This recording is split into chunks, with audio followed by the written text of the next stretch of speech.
Coming to Jathiratnalu, మీ interview చేయడానికి ముందు నేను అనుకున్న సినిమా చూసే చేయాలి, సినిమా చూడకపోతే ఇన్డెప్త్ నేను అడగలేనేమో అనిపించింది. టు బి ఫ్రాంక్, చూసిన వాళ్ళందరూ కూడా చాలా నవ్వుకున్నాం, రిలాక్స్ అయ్యాం, చూడు అనే చెప్పారు. సో మీతో మాట్లాడే ముందు రోజే మూవీ చూసాను. ఇన్ డీటెయిల్గా వెళ్తాను సార్. చెప్పండి. హాల్లో కూర్చున్నప్పటి నుంచి ఇంటర్వెల్ అయ్యేంత వరకు అలా గడిచిపోయింది. సరదాగా నవ్వుకుంటూ సరదాగా వెళ్ళిపోయింది అంతా, మొత్తం అంతా. మేబీ ఇంతకుముందు మన లైఫ్లో జరిగినవి కావచ్చు, మనం ఫ్రెండ్స్తో చూసినవి కావచ్చు, మనం చదువుకునేటప్పుడు మన ఊళ్ళో అలర్చరిగా తిరిగే బ్యాచ్ కావచ్చు, అలా వెళ్ళిపోయింది. ఇప్పుడు మీరు చెప్పింది నాకు అర్థమైంది. కంటెంట్ ఏంటంటే నవ్వించడానికే అని మీరు పెట్టుకున్నారని, నేను కాదని అంటలేదు. బట్ ఈ సినిమా మీరు రాసుకునేటప్పుడు మీ మనసులో ఏముంటుంది యాక్చువల్లీ? ఒక నవ్వించాలనే కాన్సెప్ట్ సరే, ఆల్ ఓవర్గా మూవీలో మీరు ఏం చూపించాలనుకున్నారు?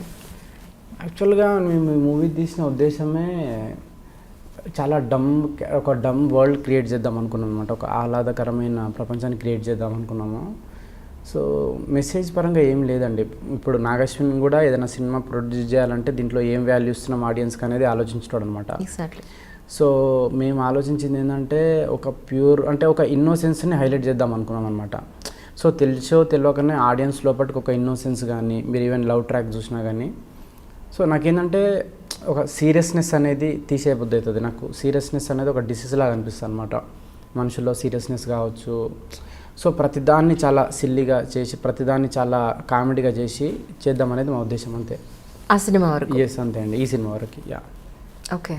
అంటే నాగార్జున గారు మహానటి తీసిన తర్వాత, ఆయన డైరెక్ట్ చేసిన తర్వాత మళ్ళీ ఆయన ఈ మూవీలో ఇన్వాల్వ్ అయ్యి ఉన్నారు అని అంటే there must be something is there అనేది మేమందరం అనుకున్నాం యాక్చువల్లీ. కానీ టు బి ఫ్రాంక్ ఏంటంటే ఫస్ట్ హాఫ్ అయిపోయింది, సెకండ్ హాఫ్ అన్నా ఏదైనా స్టోరీ స్టార్ట్ అవుతుందేమో అనుకున్నాను. సెకండ్ హాఫ్ ఆల్మోస్ట్ అయిపోయింది, ఇంకో హాఫ్ అన్ అవర్ అయిపోయింది, అయిపోతుంది, ఏం లేదేంటి అసలు కంటెంట్, వీళ్ళు ఏం చెప్పదలుచుకున్నారు, ఇది నేను అడుగుదాం అనుకున్నాను ఫస్ట్ మిమ్మల్ని యాక్చువల్లీ. టు బి ఫ్రాంక్ అంటే సార్, సినిమా అంతా కూడా జస్ట్ ఏమీ లేకుండా అలా నవ్వుకుని వచ్చేసే టైప్ అనే అనుకునే తీసారా? ఒక అంటే చార్లీ చాప్లిన్ స్టైల్లో అటెండ్ అవుట్ ఫన్ జోన్లోనే తీద్దాం అనుకున్నాం మేము. అది అనుకున్నట్టే వచ్చేసింది. నాగేశ్వరి గారు ఒప్పుకున్నారా మీరు చెప్పినప్పుడు? ఆల్ ఓవర్గా మార్పులు చేర్పులు ఏమీ చెప్పలేదా ఇందులో? లేదండి, మా ఉద్దేశమే అది. క్లీన్గా ఒక స్టోరీ కానీ, అంటే ఈ జానర్ సినిమాకి ఏంటంటే ఆడియన్స్కి ఒక స్టోరీ ఇచ్చినా కానీ వాళ్ళ బ్రెయిన్కి ఒక బరో లాంటిది ఇవ్వద్దు అనుకున్నాం.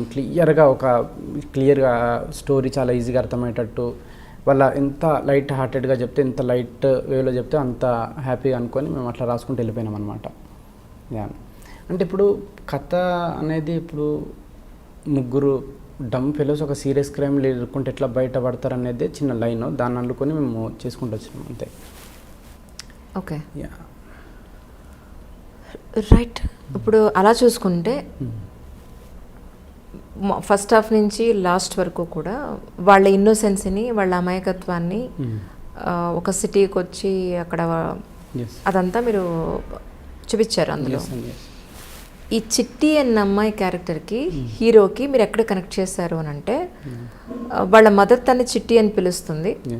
సో మళ్ళీ తర్వాత వీడే పిలిచాడు, హీరోనే పిలిచాడు అని అక్కడ ఎమోషనల్గా కనెక్ట్ చేశారు. కానీ దానికంట ముందు మీరు ఒక సీన్లో ఒక టిఫిన్ సెంటర్ దగ్గర వీళ్ళిద్దరూ చేస్తుంటే వాళ్ళ ఫాదర్ ఏ చిట్టి చిట్టి అని పిలుస్తుంటాడు. సో ఇక్కడ మరి లాజిక్ మిస్ అయింది కదా యాక్చువల్గా చిట్టి అని పిలుస్తాడు, బట్ దానికంటే ముందే మన నవీన్ చిట్టి అని పిలుస్తాడు, అమ్మాయిని చిట్టి అని పిలుస్తాడు. తర్వాత ఈ అమ్మాయిని చిట్టి చట్టి అని పిలుస్తాడు. తర్వాత రియాక్షన్ వేయలేదు యాక్చువల్గా. అది ఒక సీన్ ఉండింది, బట్ అది ఎడిటింగ్లో లేచిపోయింది అనమాట. మీరు అన్నది కరెక్టే, యాక్చువల్గా ఒక సీన్ ఉండాలి, బట్ అప్పటికే లెంత్ ఎక్కువైతుందని సీన్ కట్ చేసినాము. ఓకే, మా మ్యూజిక్ డైరెక్టర్ కూడా అన్నాడు సేమ్, దీనికి ఒక సీన్ పెడదాము, ఎందుకు తీసేసారని. మంచి ఎస్ అదే. ఓకే, తర్వాత వీళ్ళు వెళ్ళేటప్పుడు ఒక కారు, వచ్చేటప్పుడు ఒక కారు, అది చాలా క్లియర్గా మనకు కనపడుతుంది. సో హైదరాబాద్కి వాళ్ళు ఎల్లో కలర్ కార్లో వస్తారు వచ్చేటప్పుడు, వాళ్ళు ఆ కార్లోనే తిరుగుతూ ఉంటారు.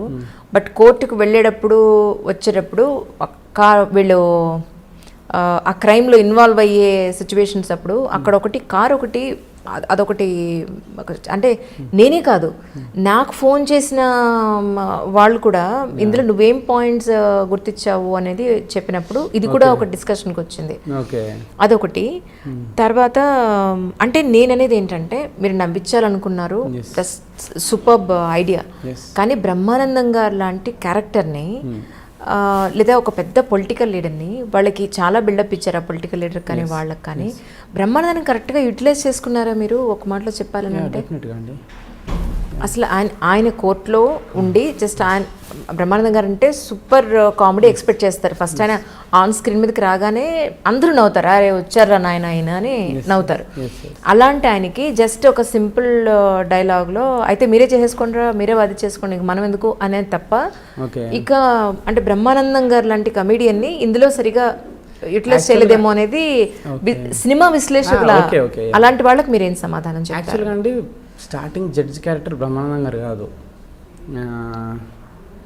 అసలు నేను ఎవరిని అనుకోలే. స్వప్న గారు సడన్గా ఫోన్ చేసి జడ్జ్ క్యారెక్టర్కి బ్రహ్మానందం గారిని వాడదామా అంటే అప్పటికప్పుడు రాసిందనమాట అది.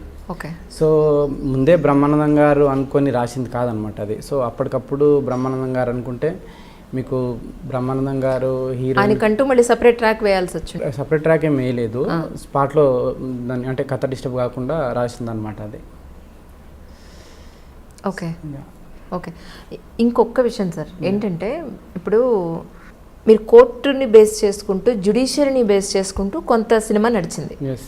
సో అలాంటప్పుడు మనం దాని మీద కొంత రీసెర్చ్ చేసి ఉండుంటే మనం ప్రాపర్ మెసేజ్ ఇచ్చి ఉండేవాళ్ళం కదా అని అనిపించింది. ఒకటి ఎక్కడనంటే శిక్ష పడకుండా వాళ్ళకి అడ్రస్ ఇవ్వరు, శిక్ష పడకుండా వాళ్ళకి ఆ ప్లేట్ మీద బోర్డు పట్టుకొని వాళ్ళ పేరు అది డీటెయిల్స్ చెప్పరు. సో వాళ్ళకి అందులో శిక్ష పడలేదు కానీ మీరు అది తీశారు. సో దాన్ని మీరు ఎలా జస్టిఫై చేస్తారు అని అంటే ఇది ఓన్లీ విమర్శకుల కోసమే, వాళ్ళకి సమాధానం చెప్పడం కోసం. అంటే ఇది ఒకటి ఏంటంటే టు బి ఫ్రాంక్ సినిమా రిలీజ్కి ముందు ఎవరికి అంటే మాకు కూడా సరిగ్గా తెలియదు అనమాట. సో నేను రీసెర్చ్లో నాకు తెలిసింది మొత్తం. అప్పుడు యూనిఫామ్ ఇవ్వరని, జైల్లో ఇవ్వరని. బట్ నాకేంటంటే ఒక సాంగ్ కావాలి అక్కడ, చెంచల్గూడ జైలు సాంగ్. సో దానికోసం వేసిన అంతే. సో నేను చెప్పిన కదండి లాజిక్స్ ఏం పట్టించుకోలేను అసలు ఈ సినిమాకి. రైట్. అంటే as long as people hurt కానంత వరకు ఎంత హ్యూమర్ చేసినా నాకు ప్రాబ్లం లేదనమాట. సో ఈ లాజిక్స్ అని నేను పట్టించుకోను అసలు. అంటే పీపుల్ పర్టికులర్గా బాడీ షేమింగ్ కావచ్చు ఇట్లాంటివి ఏమన్నా ఉంటే నాకు ప్రాబ్లం తప్పితే ఈ లాజిక్స్ ఇప్పుడు మీ సినిమా క్రిటిక్స్ అనుకునే లాజిక్స్ వీళ్ళు అనుకునే లాజిక్స్ కానీ ఇవి అసలు నేను కేర్ చేయను అనమాట. అంటే ఆల్ ఓవర్గా మీరు ఈ మూవీ మొత్తం అంతా బయటకు వచ్చిన తర్వాత ఎడిటింగ్ అప్పుడు నాగార్జున గారు కానీ ఎడిటర్ కానీ మీకు కానీ ఎక్కడా కూడా ఇంకేదైనా మిస్ అయ్యామా అన్న పాయింట్ ఎప్పుడన్నా మీరు ఆలోచించారా? ఎప్పుడన్నా ఇంకేమైనా మిస్ అయినామా అంటే లేదండి, మాకు చాలా సాటిస్ఫాక్షన్ ఉండేది. మాకు ఓటీటీలో చాలా క్రేజీ ఆఫర్ వచ్చింది కరోనా టైంలో, అయినా కానీ మేము ఫుల్ కాన్ఫిడెన్స్ అనమాట. ఇది జనాల ఆడియన్స్ ప్యూర్గా ఎంజాయ్ చేస్తారని చెప్పి అందుకే మేము ఆగి మరీ రిలీజ్ చేసినాం. మాకు ఫుల్ హ్యాపీ సినిమా తీసినందుకు. మాకు అంటే ప్రేక్షకుల రెస్పాన్స్ని కూడా మేము చేయకముందే ఒక మంచి సినిమా తీసినామని చెప్పి మేమే బాగా ఎంజాయ్ చేసినాం సినిమాని. టోటల్గా మీరు చూసినట్టయితే ఆల్ ఓవర్గా సో కామెడీ అనేది దట్స్ రియలీ గుడ్ యాక్చువల్లీ. ఇప్పుడున్న ఈ ఫాస్ట్ లైఫ్ కానండి, టెన్షన్స్ లైఫ్ కానండి, కాసేపు కూర్చొని నవ్వు వెళ్ళిపోతారనేది 100% పర్ఫెక్ట్. అది దాన్ని అసలు ఎవరు ఏమి పాయింట్అవుట్ చేయడానికి లేదు. బట్ ఆల్ ఓవర్గా మీరు చూసినప్పుడు ఏది మనం పోర్ట్రేట్ చేస్తున్నాం ఫైనల్లీ లేదు ఒక జనాలకి మనం లేనిది ఏమన్నా చూపిస్తున్నామా, ఇంప్రాక్టికల్గా ఏమన్నా ఉందా అనే ఒక క్వశ్చన్ ఎక్కడ మీకు అనిపించలేదా? కోర్టు సీన్ కానీ కోర్టులో జనరల్గా అలా ఉండదు, ఖచ్చితంగా ఉండదు. That is impractical. యాక్చువల్గా మీకు కోర్టే అట్లా ఉండదు. తెలుగు సినిమాలో చూస్తే మీకు దట్స్ ట్రూ. గత సంవత్సరం నుంచి కోర్టే అనేది అట్లా ఉండదు. ఇప్పుడు మా కజిన్ ఒక ఆమె లాయర్ అనమాట. అరే అట్లా ఉండదు రా కోర్టు, అసలు మీరు ఎట్లా చూపిస్తున్నారా తెలుగు సినిమాలో అంటారు. సో ఆడియన్స్ దానికి అలవాటు పడ్డారు కోర్టు అనేది అట్లా ఉంటుందని. పోలీస్ స్టేషన్ అట్లా ఉండదు, బయట పోలీసులు ఇట్లా పట్టుకొని ఉండరు. సో మళ్ళీ యాక్చువల్గా తెలుగు సినిమాలో లాజిక్స్ అనేవి ఉండవు, ఎక్కడ సెట్ సాంగ్ కానీ డ్రీమ్ సాంగ్ కానీ. సో మేము దాన్ని ఇట్లాంటి సీన్లలో బ్రేక్ చేసినాం అంతే. సో కోర్టులో రీసెర్చ్ అంటే నేను చెప్తున్నా కదండి, నాకు లాజిక్ కంటే ఎక్కువ నాకు హ్యూమర్ అనేది ఇంపార్టెంట్ అక్కడ, పీపుల్ హట్ కానంత వరకు. సో అది అంతే.